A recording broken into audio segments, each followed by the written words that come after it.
Hello and welcome to the linear algebra.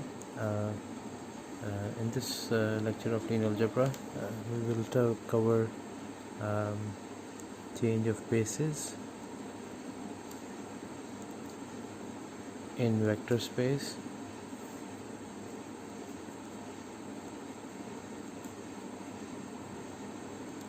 and we will also talk about some applications of what we have studied in this chapter to differential equations and Markov chains. But before we go and discuss about those applications, let's talk about change of bases. So as we have already discussed so far that we choose a set of basis vectors denoted by this set B for an n-dimensional space.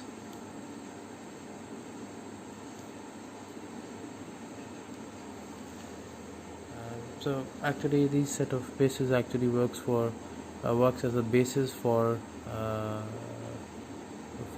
this vector space, for a vector space V, right?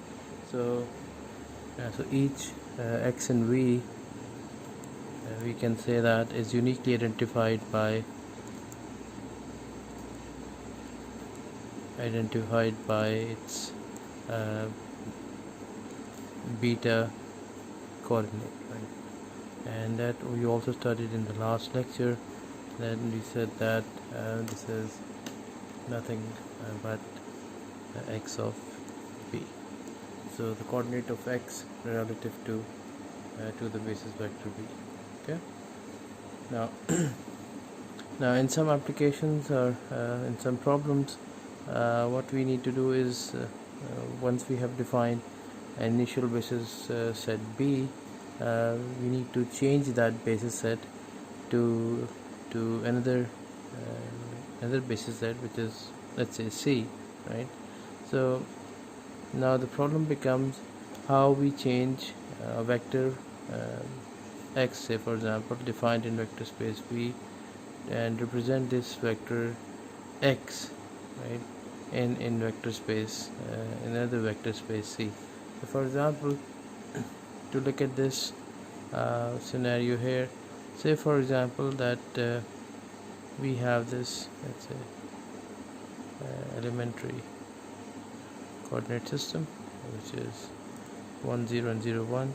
So now we have another set of basis vectors which define this vector space, which is given by something like that, right? Which is this, let's say this is B1, this is B2. So B1 and B2 are also actually the vectors, the basis vector that spans this two-dimensional space. So if there is a vector x, right, yeah, you can write this point x as a combination, let's say you say x of b is equals to 3 1, in which we can say that x of b is nothing but equals to 3b. In reality, x is 3b1 plus b2. Okay. Now similarly, let's say this same x can be also be represented by this set of basis vector, which is, let's say, c1 and c2, and this basis vector can be more like this, right? So this is c1, this is c2, and the point x is again here, same top. Now if you represent x in c, right, this can be 6 4, let's say. So you have to 6 times you have to go there, and 6 c1, and this is somewhere sorry, this is c2, this is c1.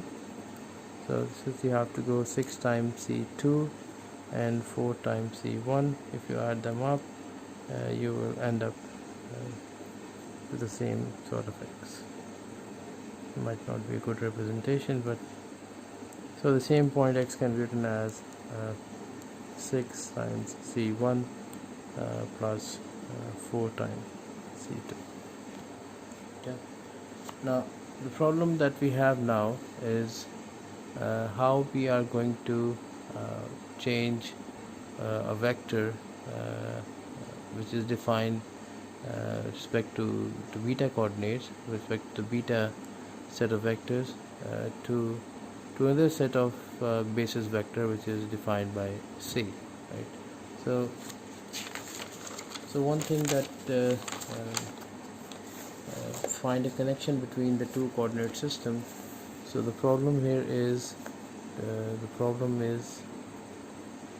to find a connection between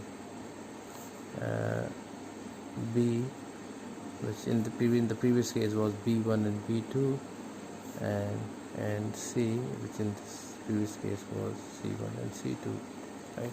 So similarly you can extend this for any n-dimensional vector space. Now so let's do an example to illustrate that what we intend to say. So we consider two bases for the vector space. So let's say B is equals to B1 and B2, and we know that we can have multiple bases for a vector space as long as these basis vectors are linearly independent and they belong to that vector space. So C1 and C2 for a vector space V.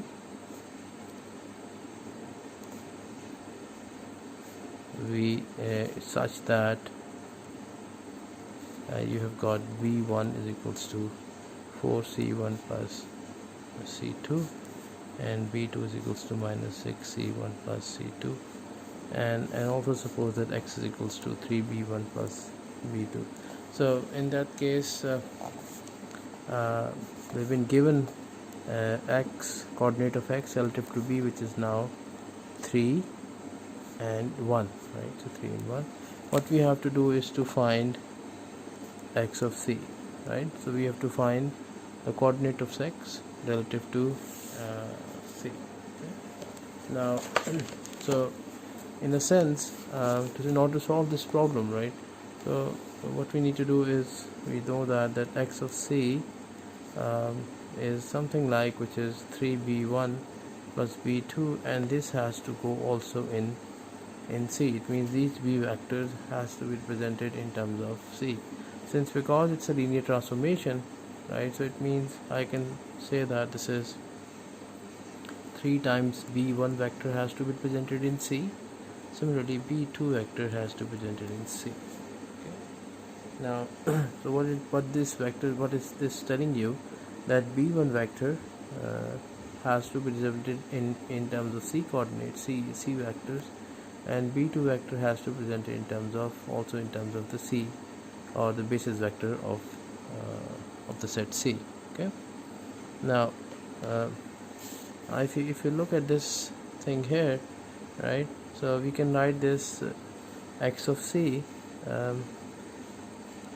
as B1C and then B2C as the AX multiplication, which is 3 1 3 1, and 3 1 we know that is nothing but X of B. X of B. Okay. Now so from this thing here, we already know how we can express B1 in terms of C vector space, or C basis spaces vectors, and B2 in terms of C basis vectors. So in this case, B1C will become, the coordinates of B1 with respect to C will become 4 1, and B2C will become minus 6 1. Okay. So in that case, X of C, I can write this as 4 1 and minus 6 1, right? And that is, here you got, here is 3 1. Okay. So the answer that we can get here is nothing but equals to 6, 4 times 12 minus 6, 1 3 and minus 6 becomes 4. So this is now. So you can see that the C coordinates of x match with those what we have calculated in this figure here. This example was actually taken from was a representation of this figures. Okay, so this was x and see here 6 and 4. Now looking at this problem, which we're looking at how to find the connection between the two set of bases for the same vector space V. So vector space V does not change. Only thing that we can say is that because V contains infinite set of vectors, and we can pick any n vectors in an n dimension. If V is in an n dimension, so we can pick any n vectors, set of vectors which are linear independent, and we can also take a set of linear independent vectors which are also linearly independent. So what we need to find is the relation between these two set of vectors. So now a coordinate x when defined relative to b can be converted in terms of relative to c, or similarly if defined relative to c can be converted relative to b. Okay, so we formulate this problem, and now we provide with your theorem that actually helps in achieving that transformation, that b1 to b another set of the basis vectors, and c is the set again which is contained c1 to cn as a set of basis vectors, be a basis of vector space V.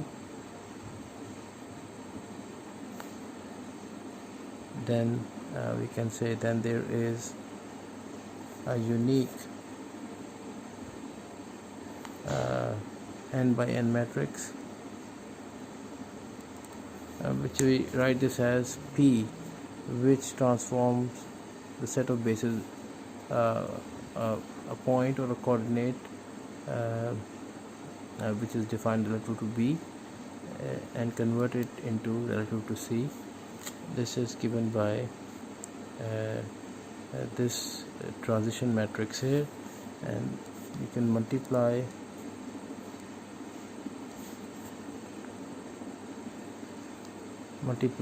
the chord x relative to b and multiply this coordinates of x relative to b with this transition matrix that converts this vector x of b to x of c. Okay, and this bc, and this is defined as one. You can write these vectors like that. Means you have to define the basis vector b1 relative to the c, and similarly b2 relative to c, b3 relative to c, and as long as you can represent all the set of basis vector of b in terms of c, you can actually perform a transformation of any point in x which is defined relative to b to any point in x to the point in x which is defined relative to c. This matrix is called change of coordinate matrix. Change of coordinate matrix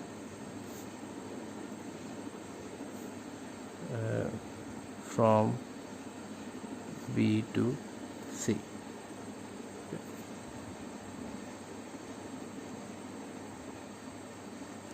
So now since it's a matrix, so if for example I want to go in opposite direction, it means in this equation I'm trying to find the coordinate of x relative to c from the coordinate of x relative to b. Now I can do it other way around. It means if I want to calculate x of b from the coordinates relative to c and I can do the simple inverse multiplication, and which is nothing but equals to P B to, you get here B to C, and what you have here is the inverse of this matrix, and you got here X of C. So you can do it both ways, and it means you can change the basis from B to C and or C to B, okay, by simply taking the inverse of the change of coordinate matrix. Okay?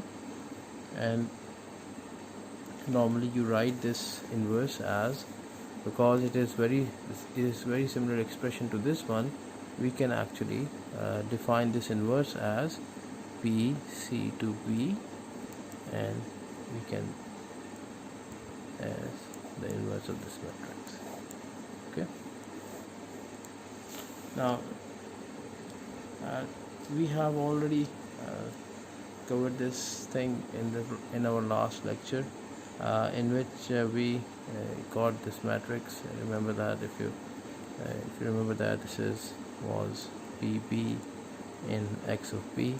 So we were converting a point in X relative to B to the standard basis. Okay, so it is exactly the same thing. But now we are not converting it to the standard basis, we are now converting it to another coordinate system defined by C. Okay. Now let's do another example. So let's say, if you say let B1 is equals to minus 9 and 1, B2 is equals to minus 5 and 1, minus 1, C1 is equals to 1 and minus 4, and C2 is equals to 3 and minus 5. So what I have to do is to we have to find the change of coordinate matrix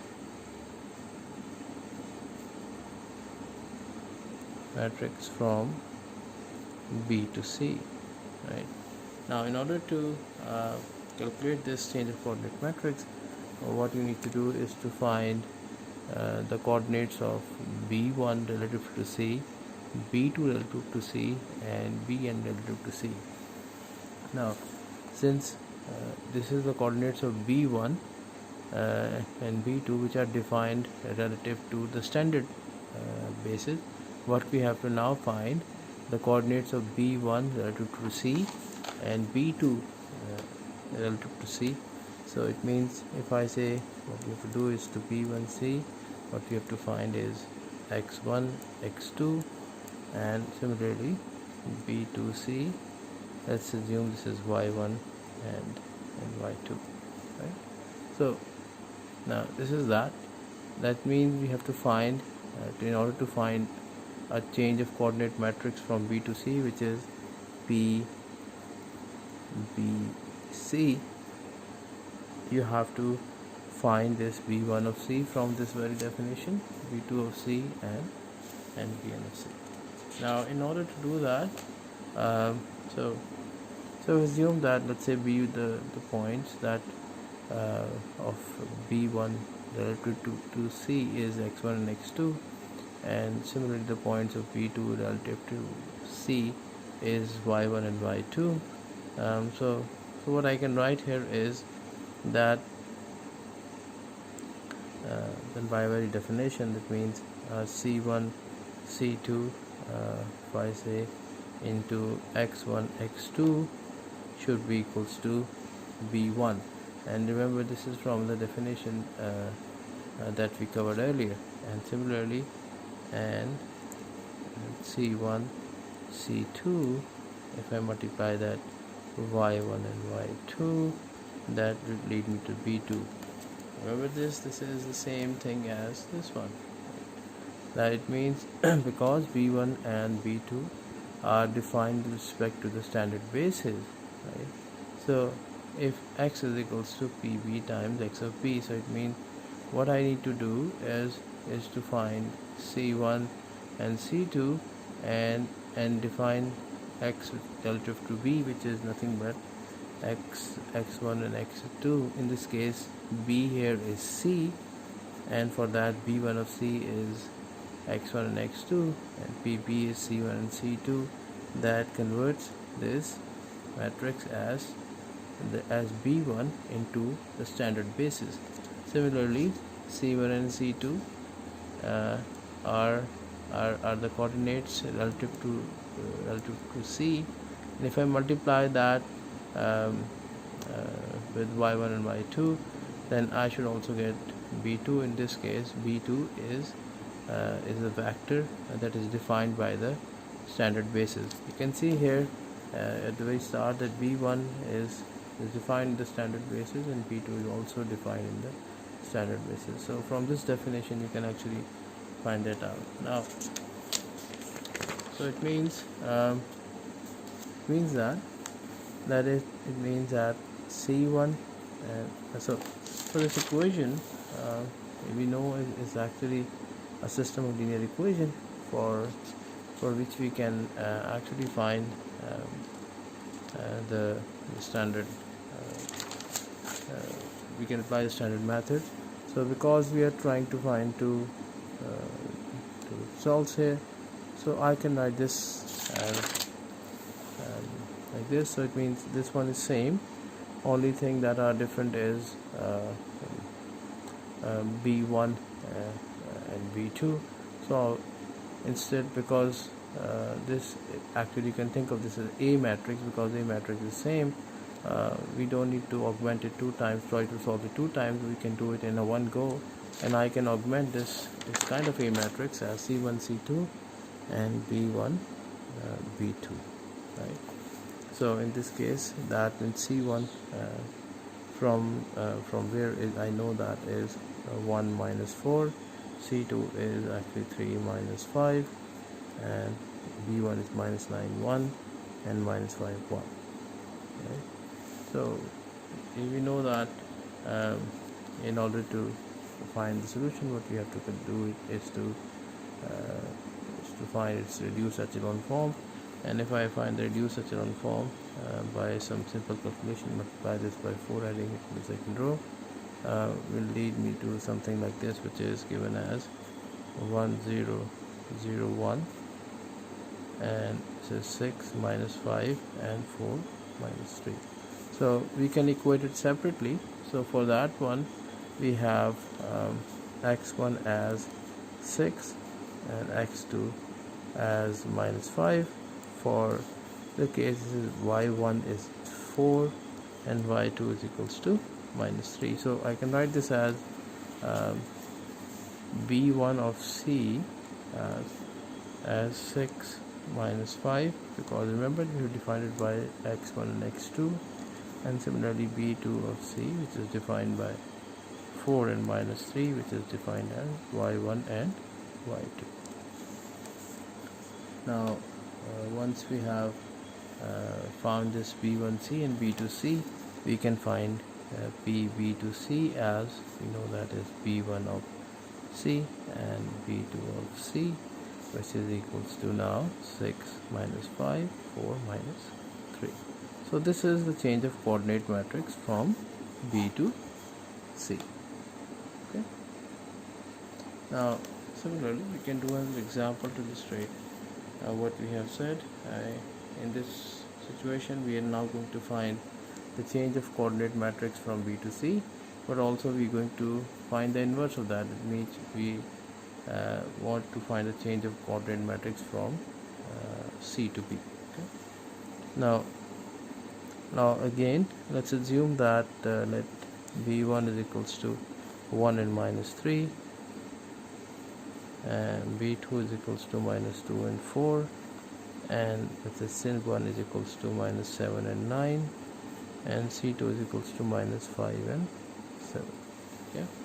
Now so if you think of this as coming from the basis b, and this one coming from the basis c, so for the first part we have to find change of coordinate matrix from c to b, so c to b, right? So by that definition, in this case you will have to have C1 as B and C2 as B, right? So again we can do the same procedure as we have did here. So let's do that, because then we can solve it quite easily. Now instead of writing it C1 and C2, because we have to find C1 relative to B and C2 relative to B, so in this case the things will become opposite. Here instead of writing C1 and C2 I need to write B1 and B2, and here I need to write C1 and C2, because previously we were trying to find B1 with respect to C and B2 with respect to C, but in this case we need to find C1 respect to B and C2 respect to B. So in this case now I can write this again. I can assume that C1 of C1 of B, which is here as x1 and x2, and C2 of B as y1 and y2. I can do the same procedure as I did earlier, but I'm going to write it straight away because you are smart enough to understand this. So I can write B1 and B2 as equal to C1 and C2, right? Or from here we can say that C1 B1 and B2 into x1 x2 is equals to, we have that as C1, right? And similarly B1 B2 y1 y2 is equals to C2. So we have this matrix here, which is, I can write that up from the above numerical values, which is 1 minus 3 and minus 2 4 minus 7 9 minus 5 and 7, right? Again I need to reduce it into echelon form. When I reduce that into echelon form, I actually get here as 1 0 0 1 and 5 3 and 6 4, again equating one by one that. So it means x1 will come as 5, x2 will come as 6 in the first case. So here C1 respect to B1 as x1 and x2 comes at so I can write this as change of matrix from here as equals to BC to B, and x1 I've just found out is 5, and x2 just I found out as 6. Similarly y1 I've just found out as 3, and that's what I also find out at 4. Okay, so this I've done the first one, in which we have find the change of coordinate matrix from C2 from C basis to the B basis, right? I can actually use this matrix to find out the inverse of it, which is find the change of basis, change of coordinate matrix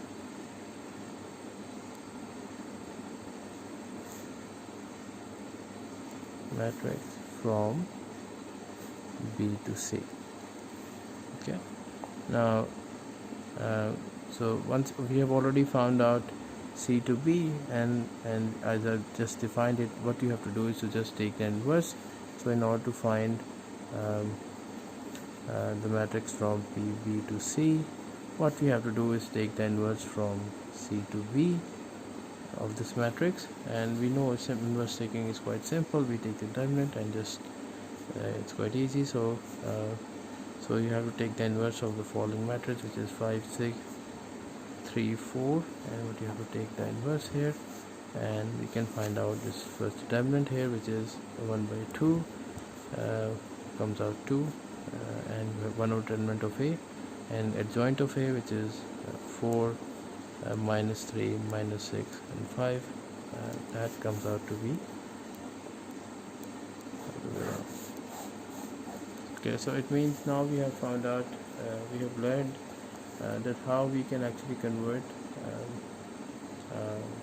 one basis into another basis using change of coordinate matrix, and by developing that matrix we can convert any point which is defined relative to B, and we can convert that point relative to C. It means, for example, in this scenario, the example I gave you earlier, that the point x here, which can be written as 3 times b1 and plus b2, which was something like that.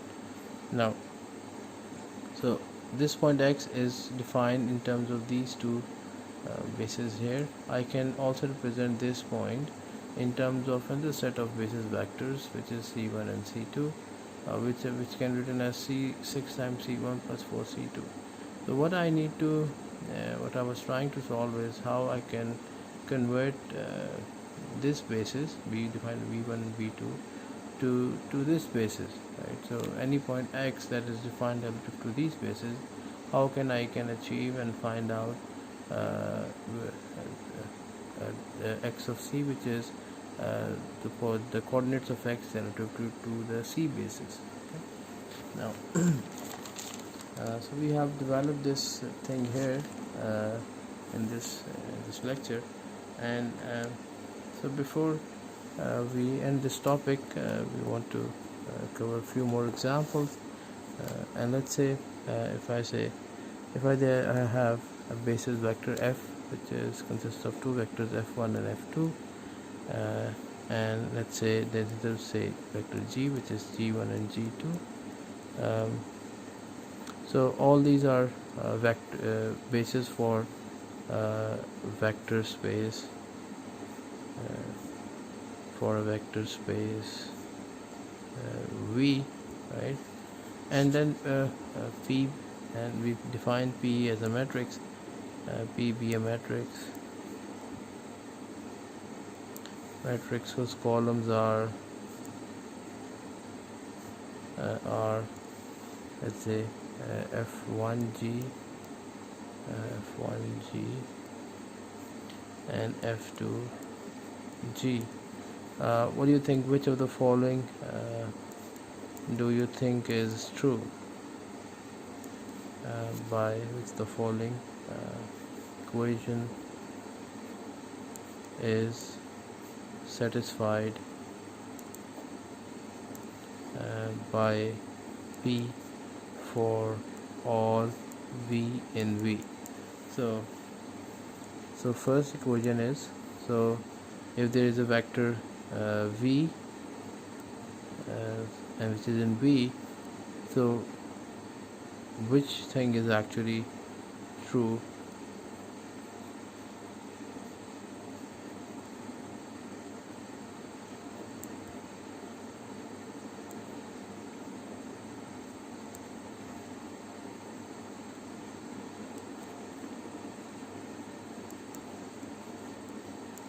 So which of the following, what do you think about the following statements regarding that? So remember, P is the matrix whose columns are f1g and f2g. So it means what it's saying to you, that it converts coordinate system. So remember this P, you can write this equation here, which is, remember this is b1c and b2c. so you can think of B here as so you can think of B as f, so it means this is f2g. So this matrix P actually defined this transformation as f to g. Now, considering that, what do you think is the which of the following statements is satisfied for any vector that is in V, vector space V? So the first thing here is, this is we can write this again as V of f is equals to probability of f to g and V of g, right? So See, this is not satisfied because the thing here is this transformation is from f to g. Now this vector has to be in f in order to get this in g, right? So this is actually not true. So this statement is incorrect, right? Now if you look at the second equation here, which is v of g and p times v of f, right? So because you know that we just found out v of to g, so this equation actually satisfies that, because this is the standard equation that we have just studied, that if you want the coordinate of x L to c, what we have to have is the transition matrix, which is x L to b. So this has to go here, b has to go to c, so it means this has to have the same thing. It means f, we're given the coordinates of v relative to f, so we have to have a range of coordinate matrix from f to g in order to obtain v of g. Okay. Now similarly we can do another example, okay.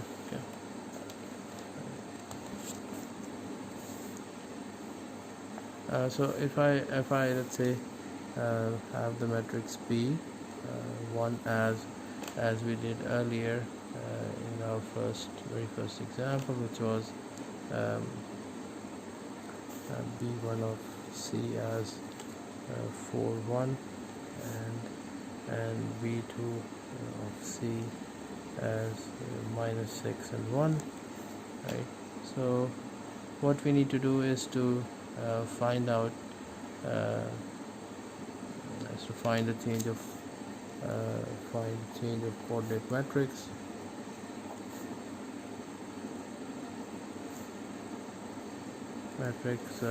From C to B. So it is more of inverse of that, because change of matrix B to C is x1 of B1 of C and B2 of C, but for C to B this is nothing but B to C inverse, right? So we are given B1 of C. In this case, what we have to do is 4 1. We just have to take the inverse of that, which is 4 1 6 minus 6 1, and what you have to take the inverse here, which comes out to be the determinant of this one is 4 10, so 1 over 10, and you take the adjoint, which is 1 minus 1 6 and 4. So this is C2. Okay. So in this lecture, what we have learned, how we can change the basis of the vector space, and if we have already defined points of the vector space relative to some basis vectors, how we can change that to another set of basis vectors. Thank you for your attention.